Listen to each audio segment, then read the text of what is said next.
دستخط زیبا برای اغنیا و ثروتمندان جذابیت است و زینت، و برای مستمندان و فقرا بهترین ثروت. شما هم دوست دارین که از یک دستخط زیبا برخوردار باشین؟ پس با کانال کالیگرافی یا خوشنویسی همراه شوید و زیباترین انواع خوشنویسی با خودکار را در کمترین زمانی ممکن با ما فرا بگیرید. با سلام، من جواد هدفمند در خدمت شما هستم با ارائه یک دستخط زیبا و جذاب دیگر به نام دستخط سولز. اگرچه که این دستخط بیشتر در تحریر متون عربی کاربرد دارد، اما چقدر خوب است که ما در زبان فارسی نیز هم برای تنوع و برای جذابیت و برای خلاقیت هر از گاهی از دستخط سولز نیز بهره مند گردیم. دوستان گرامی، همون قسمی که دستخط‌های قبلی را در کمترین زمان ممکن برای شما ارائه کردیم، در این جلسه آموزشی در خدمت شما هستیم با ارائه یک دستخط جذاب دیگر به نام دستخط سولز. اگر محتویات کانال ما برای شما مفید هست و دوست دارین که ویدیوهای ما را هیچ وقت از دست ندهین، حتما کانال ما را لایک کنین و در عین حال سابسکرایب کنین تا ویدیوهای بعدی ما را از دست ندین. بریم با شما وارد آموزش یک دستخط جذاب دیگر بشیم به نام دستخط سولز. دوستان نهایت ارجمند، دستخط سولز از اون عده دستخط هایی است که از اون معمولا در تابلو نویسی، بنرهای تبلیغاتی و متون عربی، آیه های قرآن یا احادیث نبوی وقتی تحریر میشه از این دستخط معمولا استفاده میشه. بیشتر در زبان عربی کاربرد داره، اما در زبان فارسی هم اگر ما با او بخوایم یک متن را بنویسیم جذابیت خاص خودش داره. در این جلسه آموزشی در خدمت شما دوستان عزیز هستیم با یک تشریح نه طولانی و نه هم کوتاه در راستای آموزش دستخط سولز. دوستان عزیز، هم قسمی که شاعر میگه آب دریا را که نتوان برکشید، لیک قدر تشنگی باید چشید. از یک جلسه‌های آموزشی پیرامون انواع خوشنویسی ایجاب ایره نمیکنه که ما یک دستخط را بیایم به شکل خیلی مفصل در چندین جلسه آموزشی برای دوستان ارائه بکنیم، به دلیل اینکه هر از گاهی ممکنه دوستای ما که سر میزنن یا یک آموزشی از طریق مثلا صفحات مجازی بالاخص یوتیوب بگیرشان میآید به شکل کامل بتون از اون مستفید بشه. اگر ما قطعا ویدیوهای آموزشی را در چندین ویدیو ضبط بکنیم ممکنه که آموزش ها از دست دوستا در بره و نتونه همه اونها را به دست بیاره. به همین لحاظ سعی و تلاش ما بر این است که هر نوع دستخطی را که ارائه میکنیم در یک جلسه آموزشی ارائه بکنیم تا آموزش به شکل کامل در دست اوی کسایی که به دنبال یادگیری هست بیفته تا اینکه نگران و سرگردان به دنبال قطعه دیگه‌اش نگرده. خب دوستان عزیز، در ادامه سلسله آموزش‌های قبلی مهمترین گام در آموزش و در یادگیری و فراگیری هر نوع دستخط فراگیری الفبا هست. در صورتی که ما الفبا را به شکل کامل یاد بگیریم تقریبا 90% از راه را پیموده ایم. متباقی باقی مانده را بستگی با خلاقیت خود ما داره که ما بتوانیم حروف را در کنار هم ترکیب کنیم و از ترکیب اونها یک دستخط زیبا به وجود بیاریم. دوستان عزیزم، قسمی که در جلسات قبلی اشاره کردم، واحد اندازه‌گیری خوشنویسی همین نقطه هست که با فشار یک باره آله نویسندگی که در دست ما هست برای کاغذ به وجود میاد. یعنی اگر ما بخوایم میزان ارتفاع کشیدگی حروف را اندازه گیری بکنیم، در واقع با نوک همون خوشنویسی که به دست ما هست نقطه گذاری میکنیم تا بفهمیم که چه اندازه کشش بدیم، ارتفاعش چقدر است، طولش چقدر است. ارتفاع الف دستخط سولز دوستان عزیز به اندازه 7 نقطه هست. یعنی چی؟ یعنی اگر ما از اینجا بگیریم به تعداد 7 نقطه را کنار هم بگذاریم، در واقع ارتفاع الف دستخط سولز به همون اندازه است. یعنی 1 نقطه، 2 نقطه، 3 نقطه، 4 نقطه. ولی ما برای از اینکه ویدیوی ما طولانی نشه و آموزش یک مقدار واضح‌تر برای دوستا باشه از نقطه گذاری خودداری میکنیم و در تشریحش به شکل حدسی نوشته میکنیم و در تشریحش برای دوستا میگیم که چند نقطه باید مثلا ارتفاع داشته باشه. الف در دستخط سولز دوستان عزیز به اندازه 7 تا همین شکلی نقطه ارتفاع داره و در روی خط کرسی تحریر میشه، طوری که در ابتدایشان یک کلاهکی داره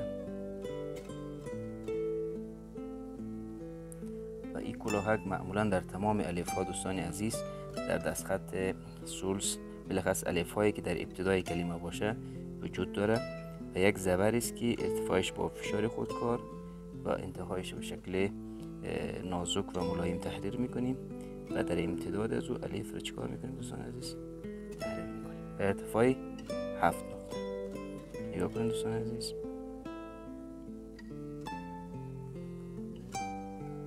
الف برای خط کرسی تحریر میشه اگر بخوایم مایه را از نگاه هندسی بیایم ارزیابی بکنیم، نقطه آغازینش یک مقدار به اندازه نیم نقطه جلوتر از قاعده الف است. یعنی اگر یک خط مستقیم در این قسمت بکشیم، یعنی یک نقطه فاصله داره هم خط مستقیم تا قاعده الف، یعنی یک مقدار تمایلش به سمت چپ است. خب یک بار دیگر تحلیل میکنیم و حرف مد، علامت مد را بر رویش سوار میکنیم. دقت کنید دوستان عزیز، با فشار بیشتری خودکار از بالا شروع میشه، هر اندازه که پایان میایه فشار خودکار چی میشه؟ کمتر میشه و مد از یک تفاوت نسبت به مدهای سایر دستخط ها داره دوستان عزیز. به خاطر ظرافتش وقتی آغاز میکنیم از پایین به اندازه نیم نقطه با فشار کمی خودکار یک نیم دایره را ترسیم میکنیم و بعد از با فشار خودکار به اندازه 3 نقطه به سمت چپ حرکت میکنیم و دوباره میایم به سمت پایین. یک بار دیگه هم دقت کنید دوستان عزیز، یک الف کوتاه‌تر تحریر میکنم که ویدیوی ما مکمل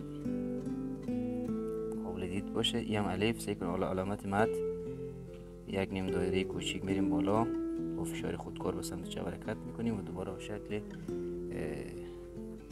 به شکلی که مشاهده کردیم میریم به سمت پایین. یعنی یک نیم دایره ظریف در ابتدای خود داره، به اندازه 3 نقطه حرکت میکنه به سمت چپ و دوباره به اندازه 1 نقطه میایه پایین. این هم از الف و مد. حرف بعدی دوستان عزیز حرف ب و ت و س و جیم هست. از ب و ت و پ و س نمونتا چند مورد از رو تحریر میکنیم یا بدنی اصلیش وقتی ما تحریر بکنم در نقطه گذاری دیگه خود دوستان میتونه که چگونه نقطه گذاری بکنم. به اندازه 2 نقطه بالاتر از روی خط کرسی دوستان عزیز آغاز میکنیم. وقتی که حرکت کرد به اندازه 5 نقطه میکشیم و به اندازه 1 نقطه دوباره میریم به سمت بالا. دقت کنین یک بار دیگه هم تحلیل میکنم.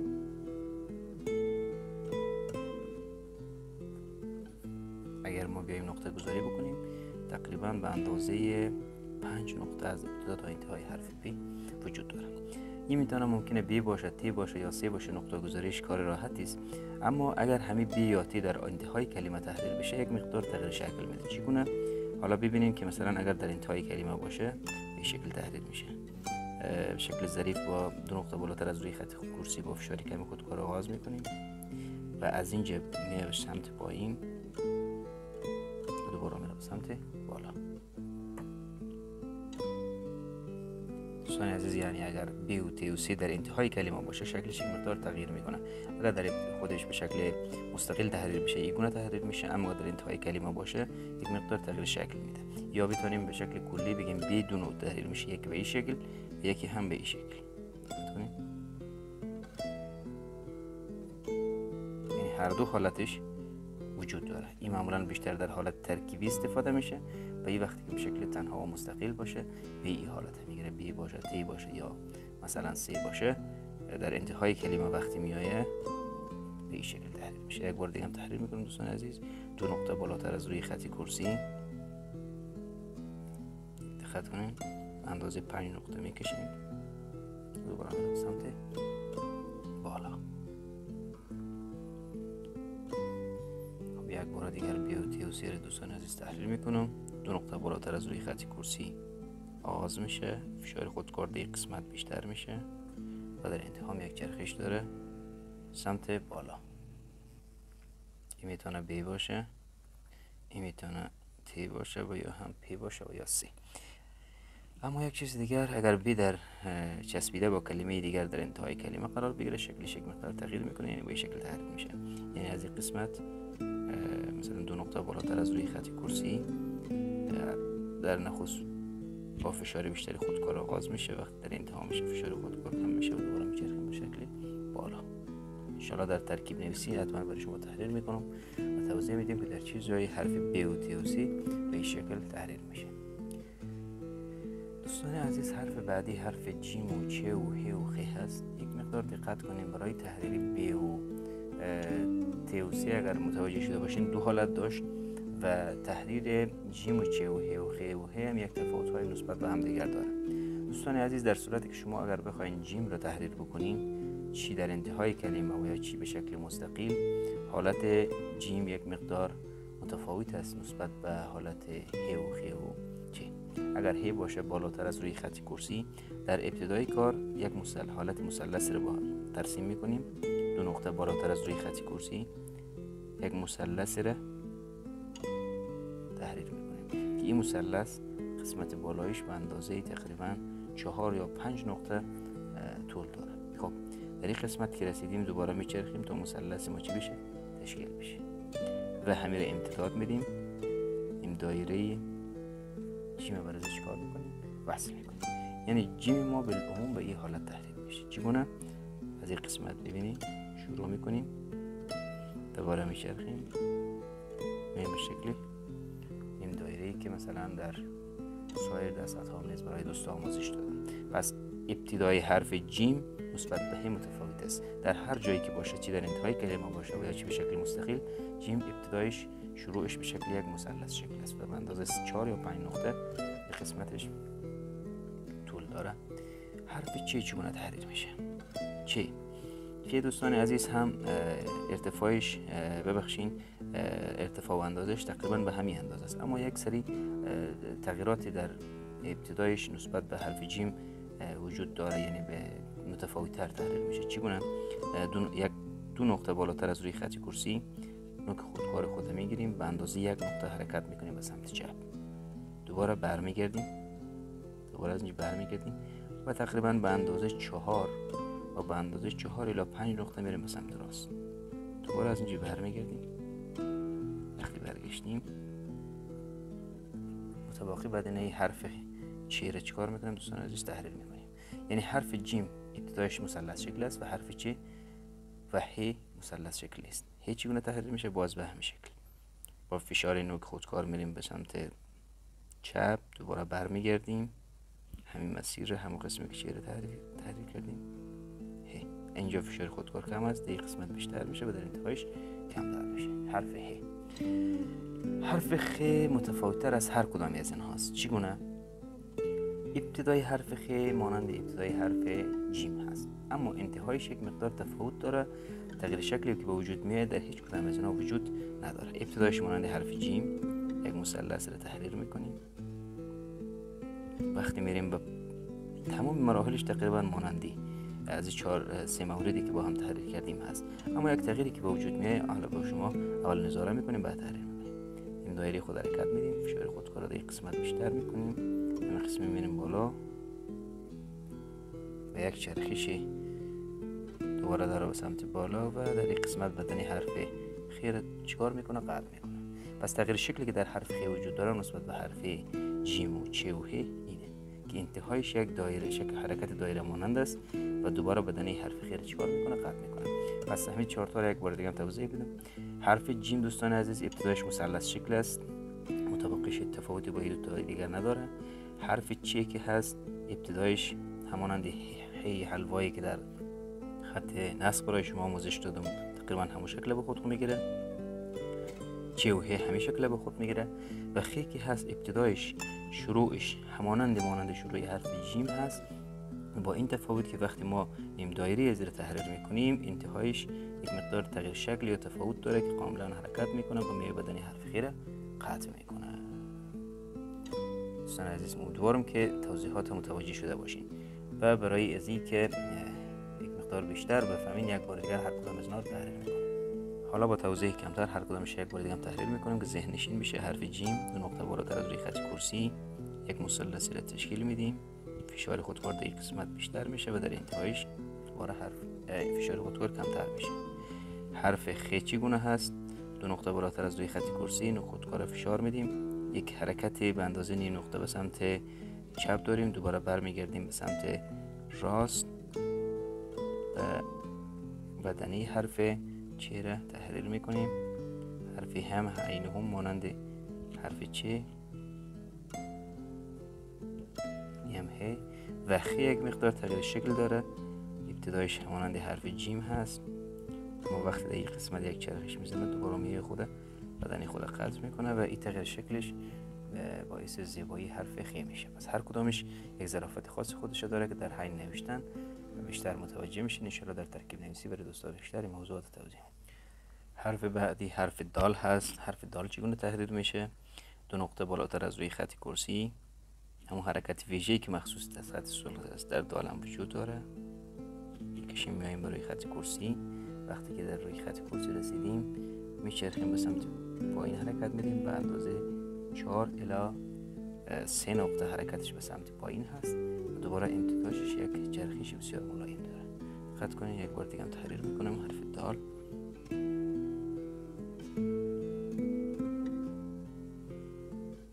حرف دال. حرف بعدی دوستان عزیز حرف زال هست. حرف زال هم عین همانند حرف دال روی خط کرسی تحریر میشه. دقت کنید دوستان عزیز هیچ تفاوتی نسبت به حرف دال نداره. حرف زال.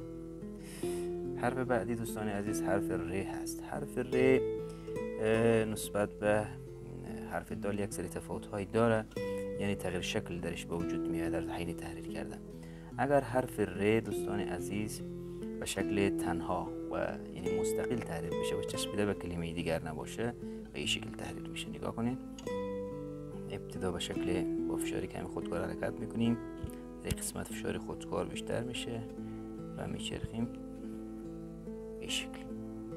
دقت کنید دوستان عزیز. اندازه نیم نقطه از پایین تر آغاز میکنیم. وقتی که میچرخیم در قسمت فشار خودکار بیشتر میشه. به اندازه 1 نقطه به این سمت حرکت میکنیم. به اندازه 4 نقطه میاییم به سمت پایین و به اندازه 2 نقطه دوباره صعود داریم. بیشترین فشار خودکار تقریبا در قسمت قوس مانندی ازی هست. وقتی به سمت بالا حرکت میکنیم فشار خودکار کم شده میره. خب حرف ر. حالت بعدی حرف ر دوستان عزیز شکل دیگه ای از حرف ر اینگونه تحریر میشه. 2 نقطه بالاتر از روی خط کرسی زبرش میگذاریم. به اندازه 2 نقطه میایم به سمت پایین و به اندازه 4 یا 5 نقطه میکشیم و انتهایش فشار خودکاری ما کلاً برداشته میشه. دقت کنید. فشار زیاد و فشار خودکار کاملا چی میشه؟ برداشته میشه. ایده کجا تحریر میشه؟ هر کدامش برای شما توضیح میدم. حالت دیگه حرف ر دوستان عزیز حالت سومش دوباره زبرش میگذاریم این پایین و میای به سمت پایین و دوباره میچرخه به سمت بالا.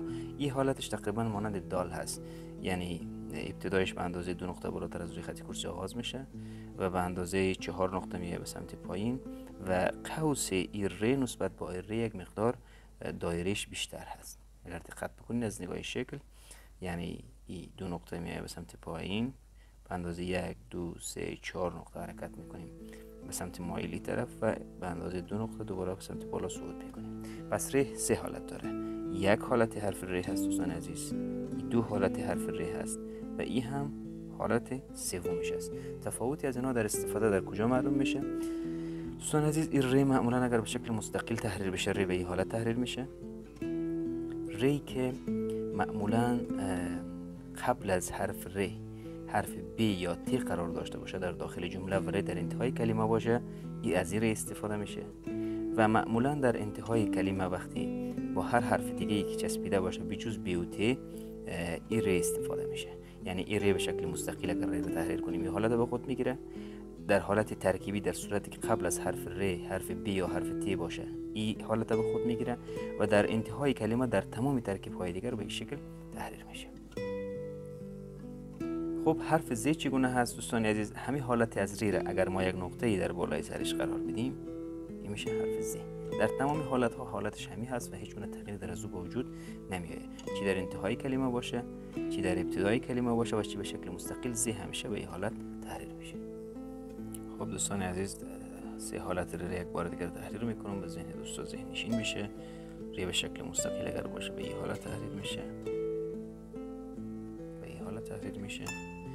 ر اگر در انتهای کلمه با قبل از ر ب و ت باشه به این حالت تحریر میشه، به این حالت تحریر میشه. اگر در سایر ترکیبات ر در انتهای کلمه به این شکل تحریر میشه دوستان عزیز، به این حالت تحریر میشه. و ز برای تمامی حالات همون یک شکل با خود میگیره که به این حالت تحریر میشه، یعنی مانند از ر. ز در تمام حالات بدون تغییر شکل به این حالت تحریر میشه. حرف بعدی حرف سین هست. حرف سین همانند سین نسخ تحریر میشه. یک تفاوتی دارد، دایره نونیش است. یک نقطه بالاتر از روی خط کرسی آغاز میکنیم. در این قسمت وقتی میای دو نقطه اندازه یک نقطه میای پایین، یک مقدار حالتش تفاوت داره نسبت به سین نسخ. سین نسخ یک نون دایره کامل بود، اما در سین حرف ثلث یعنی حرف سین در دستخط ثلث اول به اندازه 4 نقطه حرکت میکنه به سمت مایل میای پایین و 2 نقطه دوباره میره چی؟ به شکل بالا. حرف شین هم تقریبا همین شکل.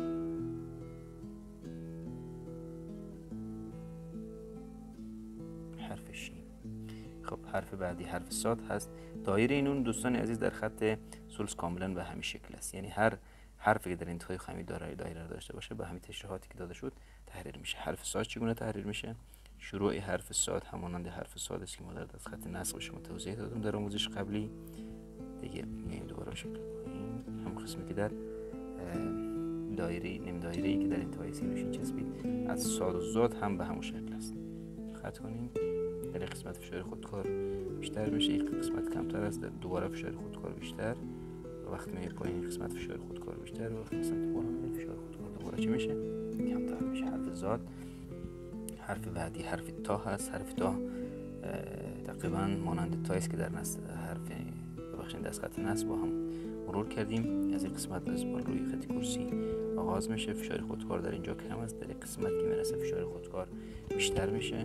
دوباره چرخش و حرف الف رو رویش دوباره سوار میکنیم. حرف تا. حرف بعدی عین شکل. حرف زا. در این قسمت فشار خودکار بیشتر میشه، وقتی میچرخه فشار خودکار کمتر و قسمت برآمدگیش به اندازه یک نقطه است، طوری که از این قسمت به شکل یک نواقص ضخیم تحریر میشه و در انتهایش ظرافتی خاص به خودش داره. حرف الف. حرف زا. الفی که بر روی تا سوار میشه با احتساب این قسمتش به اندازه 7 نقطه میشه. این در حدودی 5 نقطه هست ارتفاعش. خب رسیدیم به حرف عین و غین. حرف غین و غین هم دوستان عزیز تحریر کردنش خیلی آسان است. به اندازه 2 نقطه بالاتر از روی خط کرسی در نظر میگیریم. در این قسمت یک نیم دایره اول ترسیم میکنیم، بعد به اندازه 1 نقطه مایل به سمت پایین، به اندازه 1.5 نقطه حرکت میکنیم به سمت راست، دوباره میچرخیم و نیم دایره رو به بدنه حرف عین وصل میکنیم. حرف غین هم تقریبا همین حالت به خود داره. اگر این قسمت شما از نگاه هندسی محاسبه کنید یک مربع حرکت شکل مربع شکل هست. دقت کنین قسمت فشار خودکار بیشتره، در انتهای فشار خودکار کمتر. میایم به سمت پایین حرکت میکنیم، دوباره به سمت چپ و هذه قسمت با فشار بیشتر خودکار تحریر میشه. حرف غین. اما اگر یک تفاوت شکلی یا تغییر شکلی که در حرف عین به وجود میآید زمانی که حرف عین در انتهای کلمه باشه. در انتهای کلمه حالتش تقریبا همانند حرف خ میشه که قبلا برای شما توضیح دادم. چگونه؟ دقت کنید.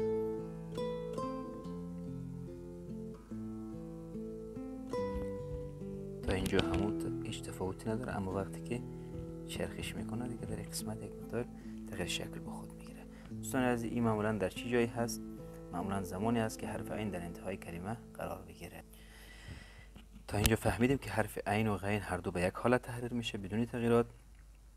غین اگر در انتهای کلمه بیاید همین حال شکلش تغییر نمیکنه، یعنی این تاپوردگی که در انتهایش داره حرف غین به خودش نمیگیره. فقط حرف عین به عنوان یک نکته به یاد شما باشه، فقط حرف عین وقتی به شکل ترکیبی نوشته میشه در انتهای کلمه وقتی واقع بشه شکلش این حالت به خود میگیره، اما حرف غین به همین حالتی که داره به همین حالت تحریر میشه. خب وقتی میگم دوستان عزیز در انتهای کلمه به این حالت میایه، یک چیز دیگه هم حرف عین در وسط کلمه چگونه تحریر میشه؟ در وسط کلمه اگر بیایه حرکت میکنه، اندازه 2 نقطه میره به سمت چپ و بخش به سمت راست، دوباره میچرخه میره به سمت پایین. در انتهای کلمه هم تقریبا همین شکل به خود میگیره.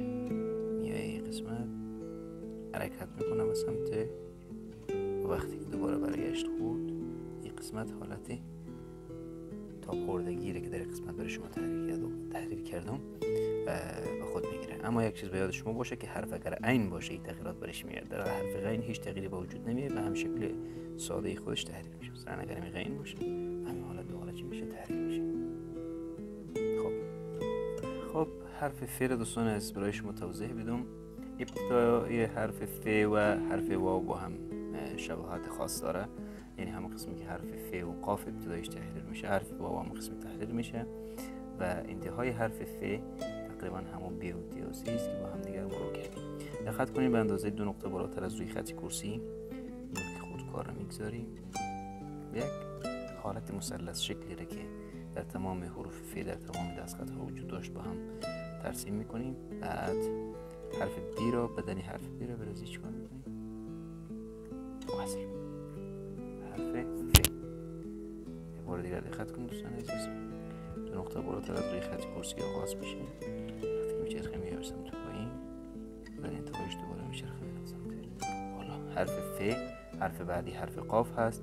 حرف قاف در واقع ابتدایش هم حرف ف هست، فقط بدن نون وقتی با وصل بکنیم حرف قاف به وجود میاد. با همین تفاوت نسبت به حرف ف. حالا بدن نون رو چیکار میکنیم؟ وصل میکنیم. حرف قاف یک بار دیگه تحریر میکنیم.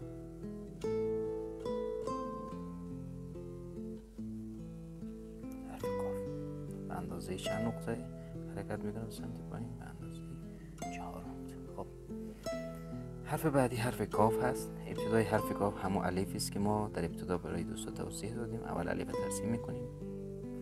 وقتی الف ما ترسیم شد، در واقع بدنه حرف ب یا ت را برازی وصل میکنیم. چگونه؟ دقت کنیم. کاف همین سادگی. یا کنیم یک بار دیگه هم تحریر میکنم. اما یک تفاوتی که حرف بدنی حرف ب وقتی به کاف درجه وصل میشه ایستی که یک مقدار عمقش بیشتره. یک مقدار عمق بیشتره نسبت به حرف بی که در خطوط در ابتدا با شما مرور کردیم دوستان عزیز و علامتش هم علامتش یک مقدار متفاوته. دقت کنید این شکلی تحریر میشه. توجه شدین دوستان گرامی؟ یک بار دیگه هم حرف کاف را تحریر میکنم. دقت کنین به اندازه 7 نقطه الفش تحریر میشه، اما وقتی بی را به این میچسبانیم عمقش یک مقدار بیشتر هست. حرف گاف علامتش هم به این شکل هست. خب حرف بعدی حرف گاف هست. حرف گاف دوستان عزیز عین هم همانند ازی تحریر میشه. دقت کنین از بالا شروع میشه دوستان عزیز. الف اول تحریر میکنیم. الف علامتش هم میگذاریم و همون کرکتری که مخصوص حرف گاف است بالایش چیکار میکنیم؟ سوار میکنیم. این هم از حرف گاف. یک بار دیگر تحریر میکنیم. دقت کنیم.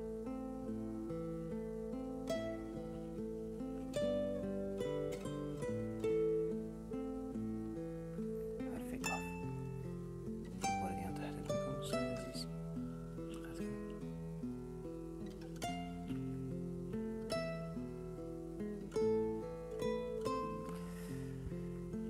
دوستان عزیز یک موضوعی که باید متوجه باشین، حرف گاف یک سری تغییرات در هیئت نوشتن داره. زمانی که گاف در وسط کلمه بیایه یک مقدار حالتش تغییر میکنه. اگر به شکل ترکیبی در ابتدای کلمه بیایه بازم حالتش تغییر میکنه. فقط تنها در صورتی که مستقل باشه این شکل میگیره. البته این تغییر هم مشمول حرف کاف میشه هم حرف گاف. حالا تغییراتش هم برای شما توضیح بدم دوستان. در صورتی که کاف در انتهای کلمه باشه یا گاف چگونه تحریر میشه؟ مثل کلمه مثلا گل بیاییم حالا گل تحریر کنیم. چگونه تحریر میشه؟ دقت کنیم در ابتدای کلمه ترکیبی وقتی بیاییم از این قسمت دوستان عزیز آغاز میشه. 2 نقطه بالاتر از روی خط کرسی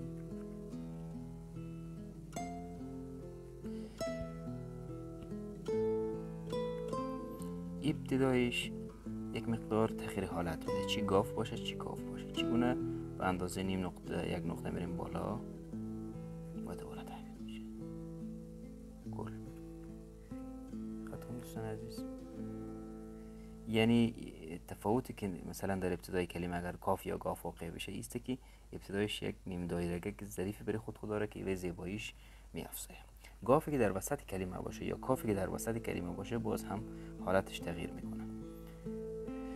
مثلا مثل کلمه خدمت شما عرض کنم دوستان گرامی، مثل کلمه کهکشان، برای از یک تغییر شکل کاف رو برای شما توضیح بدم، گرچه که در کلمه نویسی موضوعات مرور میکنیم اما خب اشکال نداره. نگاه کنین، هم کاف در ابتدای کلمه داره تحریر میشه، هم کاف در وسط کلمه. دقت کنین.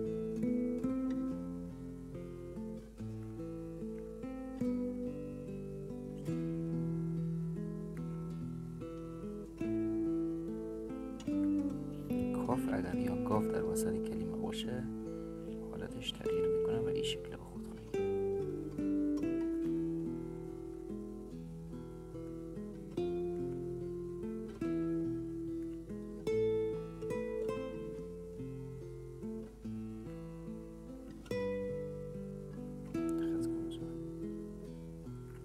یعنی کافی در ابتدای کلمه هم حالتش تغییر کرد، کافی که در وسط یا کافی که در وسط کلمه باشه حالتش چیکار میکنه؟ تغییر میکنه. در سایر حالت به شکل مستقل به همه حالت تحریر میشه. حرف بعدی حرف لام هست. حرف لام در واقع ابتدایش همو الفی است که در انتهایش حرف نون را چسباندیم، به همین راحتی تحریر میشه. حرف لام فقط مهمترین چیزی که در ازی وجود داره همین علامت مخصوصی از اینا که در خط ثلث زیاد استفاده میشه، ابتدایش با فشار خودکار و در انتها فشار خودکار کمتر میشه. دوباره میایم به سمت پایین و بعد این رو برای چیکار میکنیم؟ وصل میکنیم، حرف لام به وجود میاد. حرف بعدی حرف میم هست. حرف میم معمولا به دو حالت تحریر میشه در دستخط ثلث. یکی به یه حالت است دوستان گرامی و یکی هم به این حالت. هر دو حالت در داخل جمله نویسی کاربرد داره. این هم حرف میم هست و این هم حرف میم. حالا نونی که در همه حروف ترکیب به زور ما و شما مرور کردیم، در حرف سین و صاد و انتهای لام و انتهای قاف اینا همه حرف نون رو تحریر کردیم و توضیح دادیم که حرف نون با اونا ترکیب میشه شکلش به وجود میاد. خود نون چگونه تحریر میشه؟ دو نقطه بالاتر از روی خط کرسی آغاز میکنیم، میایم پایین، اندازه 4 نقطه میایم به شکل پایین، دوباره حرکت میدیم به سمت بالا و نقطه این نون تقریبا در این قسمت میگذاریم. یک بار دیگر دقت کنید. حرف نون. خب دوستان عزیز، حرف نون دوستان عزیز چگونه تحریر میشه؟ دو نقطه بالاتر از روی خط کرسی آغاز میشه و به همین حالت تحریر میشه. حرف بعدی دوستان عزیز حرف واو هست. حرف واو دو حالت داره. در صورتی که حرف واو چسبیده به کلمه دیگه ای باشه، شکل ترکیبی باشه، یه حالت به خود میگیره. یه حالت. دقت کنید، یه بار دیگه تحریر میکنم. یه حالت. اما به شکل جداگانه و مستقل وقتی تحریر بشه حالتش اینگونه هست. نگاه کنید.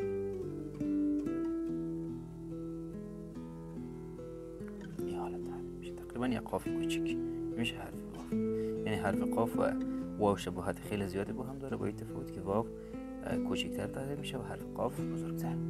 حرف بعدی دوستان عزیز حرف هی هست. هی دو چشم. هی دو چشم اگر به شکل تنهایی تحریر بشه چگونه تحریر میشه؟ به این شکل.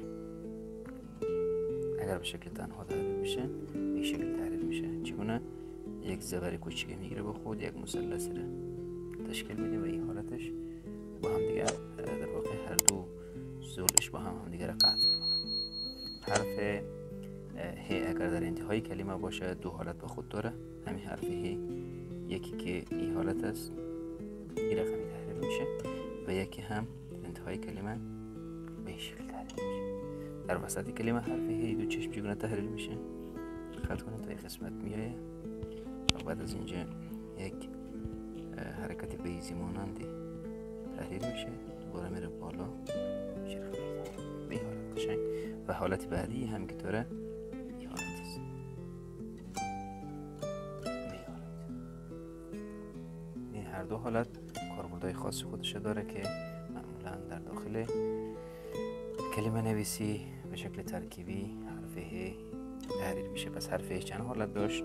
یک حالت، دو حالت، سه حالت، در وسط کلمه هم این حالت 4 حالت و یه هم حالت پنجم برای میشه اضافه میشه و یکی از حرفایی است که معمولا در شکل زیادی در جمله نویسی برای میاد. حرف بعدی دوستان عزیز حرف امزه هست. حرف امزه همون عین کوچک است، هیچ تغییری به دست نمیآید. اما حرف یا یک مقدار متفاوت است. حرف یا را ابتدایش شروع کنید دوستان عزیز، به این حالت میاد پایین و بدن این حرف نون بده چی میشه؟ وصل میشه. یک نوع یا و یا گاهی اوقات به حالت کشیدم تحریر میشه. چگونه؟ و این حالت که امتداد از این تقریبا تا حتی 11 نقطه هم میرسه، مثلا از اینجا تا اینجا 11 نقطه. و حالت دیگه ای که حرف یا با خود داره در دستخط سولز، به این حالت هم چی میشه؟ تحریر میشه. یک حالت، دو حالت و سه حالت. خب دوستان عزیز، تمامی حروف الفبا را برای شما توضیح دادم. امیدوارم که این آموزش ها برای شما مفید واقع بشه و استفاده بکنین. دوستان گرامی، ما تمام سعی و تلاش خود را میکنیم که دستخط ها را، گرچند که برای آموزش هر دستخط باید زمان بیشتری را صرف کنیم، ولی ما کوشش میکنیم که در یک جلسه آموزشی مشکل دوستا را رفع بسازیم. اگر واقعا ویدیوهای آموزشی و محتویاتی که از طریق کانال ما برای شما ارائه میشه مورد استفاده شما قرار میگیره و برای شما مفید هست، حتما کانال ما را سابسکرایب کنین تا ویدیوهای بعدی ما را از دست ندین. لایک کنین و ویدیوهای آموزشی ما را با سایر دوستان خود نیز شریک بسازیم. بریم با شما وارد مرحله وارد ترکیب نویسی یا مرکبات دستخط سولز میشیم.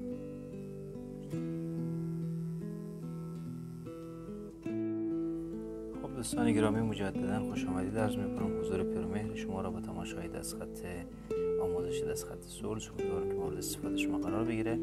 در این قسمتی از آموزش میخوایم کلمه نویسی را برای دوستان عزیز آموزش بدیم. از اولین حرف شروع میکنیم. حرف الف.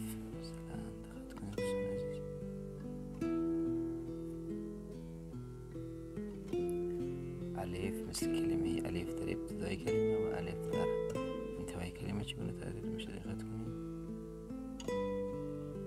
مثل کلمه آبادی.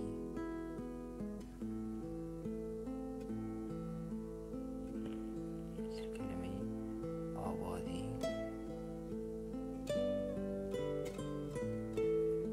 آبادی. مثل کلمه مثلا از الف برای الف همی کافی است. هم الف در ابتدا مدام در انتهای کلمه. الف در انتهای کلمه یک مقدار وقتی حرکتش آخر میرسه تمایلش به سمت چپ هست، یعنی این طرف یک مقدار حرکت داره. خب حرف بعدی حرف ب و ت. یک کلمه انتخاب میکنیم که در ترکیب بزو هم از ب به کار رفته باشه، هم از ت. مثلا مثل کلمه تابستان. الف هم در از استفاده شده. دقت کنین این قسمت تمایلش به سمت چپ هست. تابستان.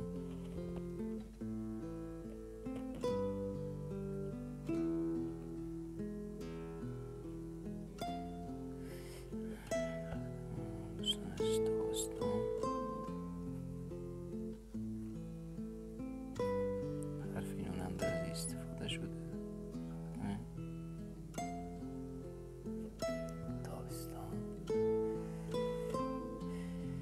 حرف ب در انتهای کلمه چگونه تحریر میشه؟ مثلا دقت کنیم. الف، دال،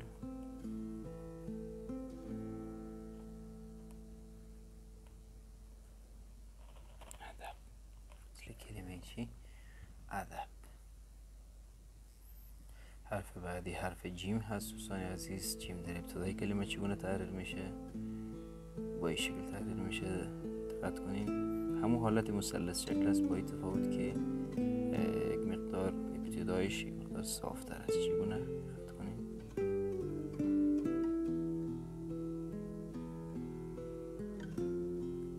یعنی به این حالت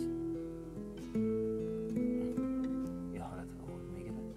مثل کلمه چی؟ مثل کلمه جهد.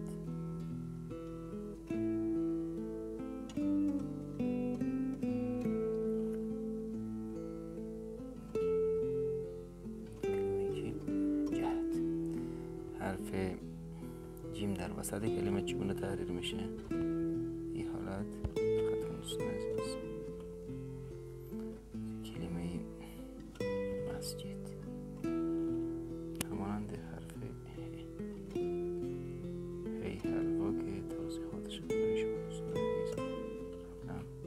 دال هم بدونی کدوم تغییر، همون حالتی که در الفبا توضیح دادیم. دال همون حالت به خود میگیره و حالتش هیچ گونه تغییری به وجود نمیاد. خب حرف بعدی حرف ه هست.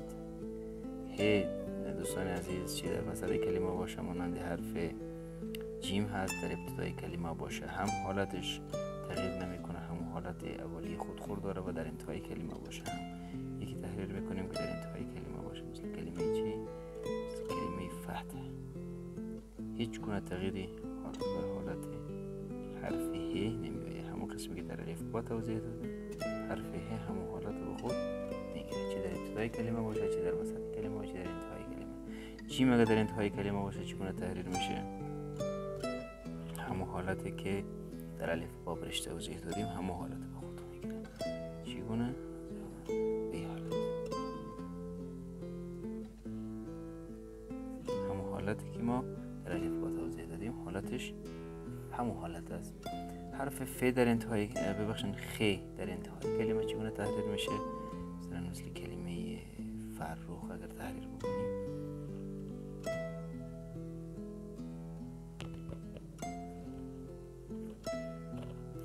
یکی از حالتهایی که گفتیم ر چسبیده با حالتهای مثلا با حروفهای دیگر باشه به شکل ترکیبی، از این نوع ر استفاده میشه. واو چگونه تحریر میشه؟ هم قسمی که در الفبا توضیح دادیم. واو، خ حالتش یک مقدار. حالا خ در انتهای کلمه و در تمام حالات دوستان عزیز خ حالتش نسبت به جیم و چه و اینا فرق میکنه. اگر در وسط کلمه باشه همون حالت حیر به خود میگیره، ولی در انتهای کلمه اگر باشه حالتش همواره متفاوت از اوناست. چگونه؟ همون قسمی که توضیح داده بودیم در الفبا، ابتدایش که همون حرف جیم است، اما وقتی چرخش در یک قسمت میزنه به این حالت تحریر میشه، یعنی یک تاب خوردگی در انتهایش داره. خب از این میگذریم. حرف بعدی دال اگر در ابتدای کلمه باشه چی در انتهای کلمه باشه همون حالت اصلی که در الفبا توضیح دادیم حفظ میکنه، هیچ گونه تغییراتی برش نمیاد. مثل کلمه مثلا دست،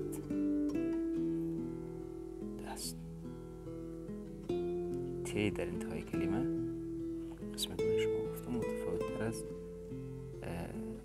ت یا ب یا س است که به شکل مستقل تحریر میشه. در انتهای کلمه حالتش یک مقدار فرق میکنه.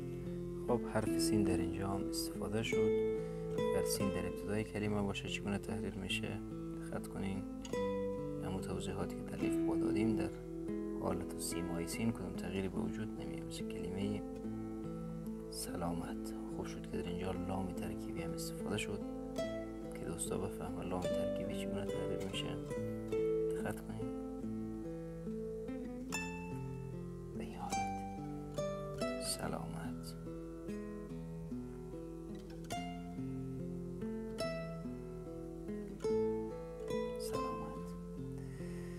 حرف سین در وسط کلمه چگونه تحریر میشه بدون تغییرات؟ خوب شد از حرف میم هم اینجا استفاده شد. میم در وسط چسبیده با کلمه، میم در ابتدای کلمه با حرف سین. سلام اگر سین در وسط باشه چگونه تحریر میشه؟ دقت کنید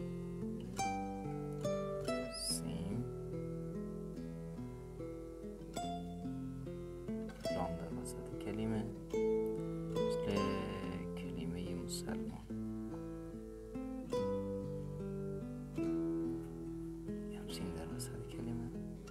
از میم و از ترکیب میم و لام هم استفاده شد، یعنی در موقع بیغم شدیم دیگه نیاز نیست که یک مثال دیگه بریم میم و لام کار بکنیم.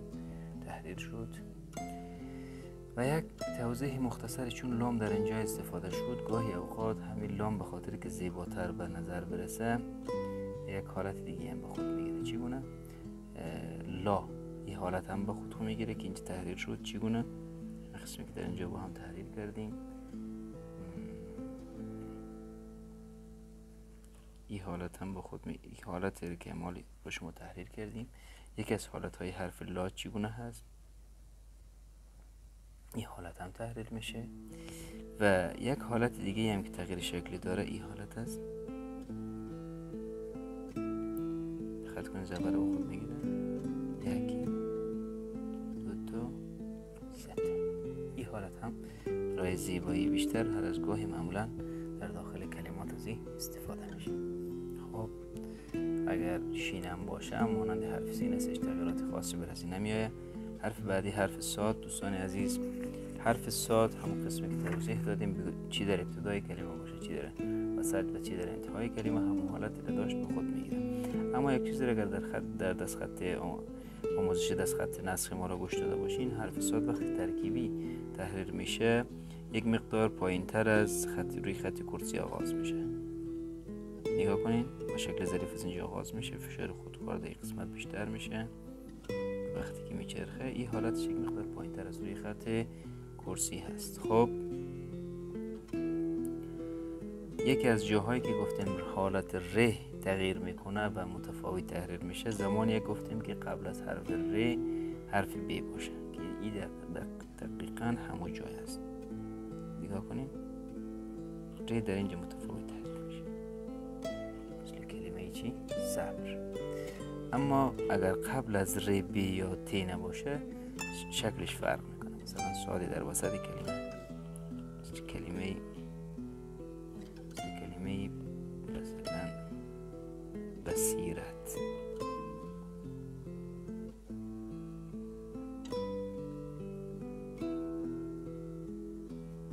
در این حالت میبینیم که چون قبل از ر مثلا ب قرار نداره این حالت تحریر نمیشه بلکه این حالت تحریر میشه. این حالت تحریر میشه بصیرت.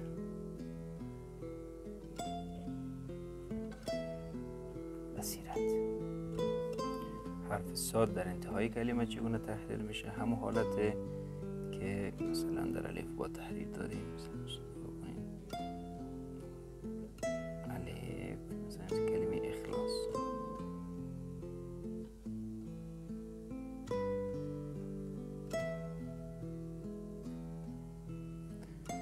خوب شد در اینجا دوباره از لا استفاده شد. میتونیم لا رو دوستان از به این شکل هم تحریر کنیم. به چه شکل؟ به این حالت. این حالت هم ما میتونیم چیکار کنیم؟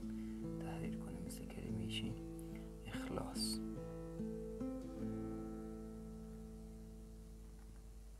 همون حالت اصلی حرف ساده که قبلا مرور کردیم.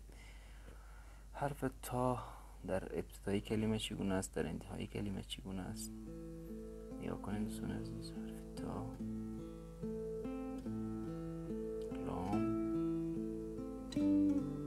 کلمه طلب،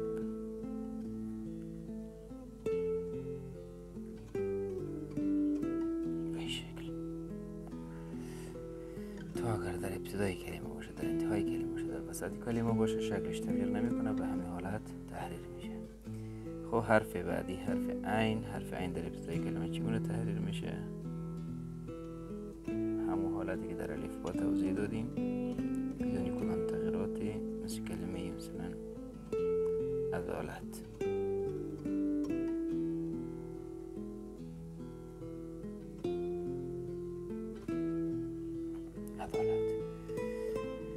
عین در انتهای کلمه چگونه تحریر میشه؟ که از حالتهایی که تغییری در عین به وجود میاد زمان است که در انتهای کلمه باشه. چگونه تحریر میشه؟ دقت کنیم.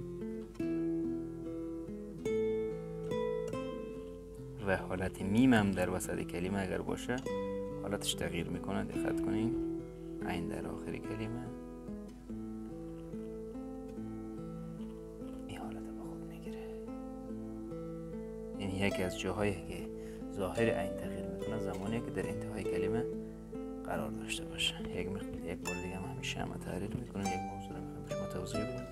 حرف شین، حرف میم، عین، یک مثلث شکل و در انتهایش دایره‌اش هم تقریبا شبیه یک مثلث هست.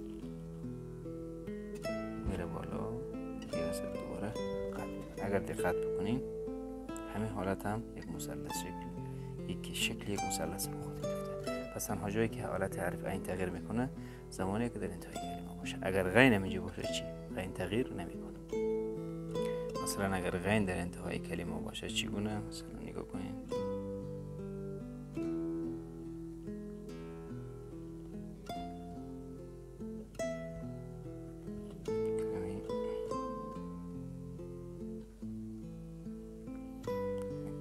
اخلاق.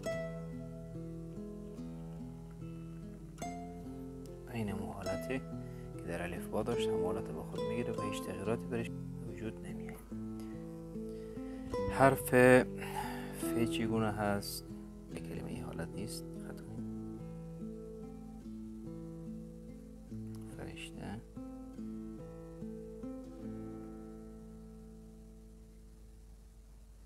هی انتهای کلمه حرف دستخط ثلث به این حالت هم هست و این حالت هم هست. دقت کنید.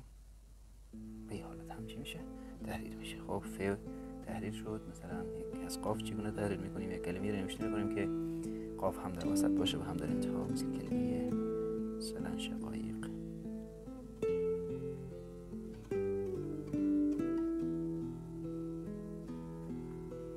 شقایق.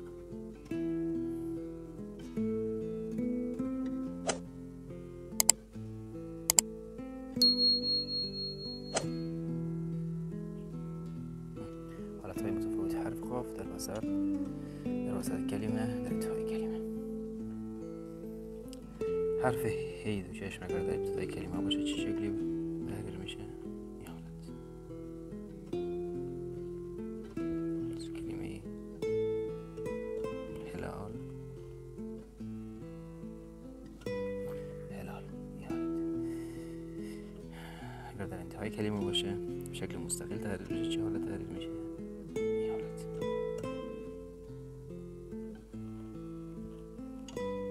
واو اگر یک جایی که من به شما گفتم واو حالتش تغییر میکنه زمانی که با کلمه دیگه ترکیب شده باشه، این حالت به خود میگیره. ه چگونه تحریر میشه؟ به این حالت. خب حرف قاف و قاف هم سال کار کردیم. حرف قاف در ابتدای کلمه باشه کار کردیم. یک بار دیگه هم تحریر میکنم دوستان عزیز برای اینکه دوستان درست متوجه بشن. حرف قاف در ابتدای کلمه چگونه باشه؟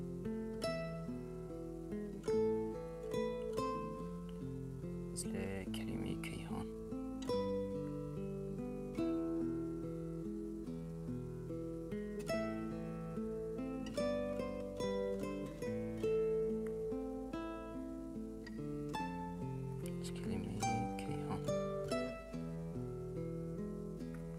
کلمه کیهان. کاف در انتهای کلمه، در ابتدای کلمه و در وسط کلمه باشه حالتش یک مقدار متفاوت است. در وسط کلمه دوستان عزیز در زمان تحریر الف با برای شما توضیح دادم، یک بار دیگه هم توضیح میدم. مثل کلمه کهکشان نگاه کنیم.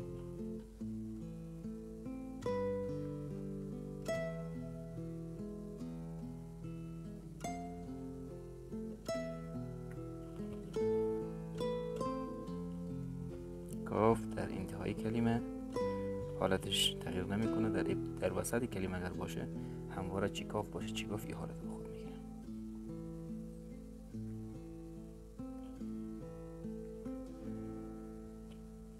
مثل کلمه چی؟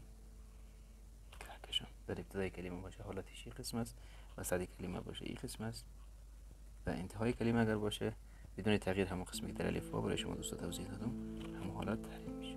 کهکشان. خب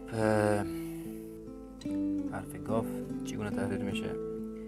یک موضوعی که برای شما گفتم ز در تمام حالت همون حالت اصلی خود داره، تغییری درش با وجود نمیآید. ز دقت کنید در تمام حالت همین شکل میگیره با خود.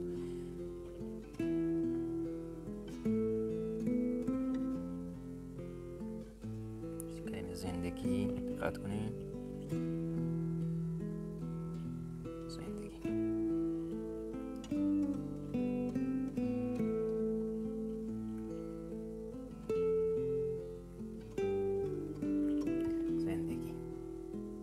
خب شد در از مثال ما حرف یایی چسبیده و سایر حروف نیست تحریر شد دوستان گرامی، یا در وسط کلمه تحریر شد، در انتهای کلمه تحریر شد. حرف میم ما اگر یاد شما باشه گفتیم دو حالت داره. یک مثلا کلمه مثل مثال ما کنیم مثل کلمه چی؟ تعلیم.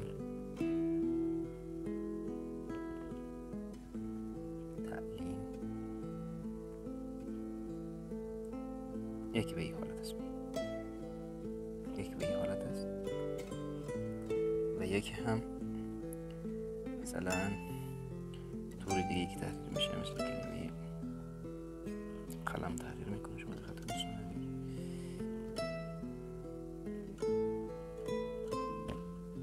به این حالت هم تحریر میشه.